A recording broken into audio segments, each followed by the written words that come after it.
গোবিন্দভোগ চাল খুব ভালো করে ধুয়ে নেব। একটা থালার মধ্যে এয়ার ড্রাই করব আধা ঘন্টা।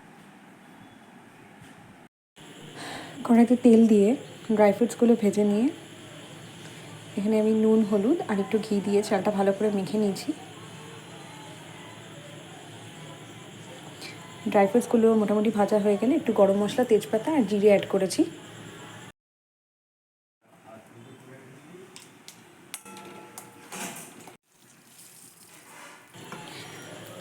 মাখা চালটা তেলের মধ্যে দিয়ে বেশ খানিকক্ষণ নেড়ে ছেড়ে জল অ্যাড করেছি। এখানে আমি 1 কাপ চাল নিয়েছি, এখানে আমার মোটামুটি 1.5 কাপ মতো জল লেগেছে। প্রথমবার করলে জলটার আন্দাজটা একটু প্রথমে কম দিয়ে চালটা চেক করে লাগলে আবার একটু জল দিয়ে ট্রাই করলে জিনিসটা প্রথমবারই হয়ে যাবে।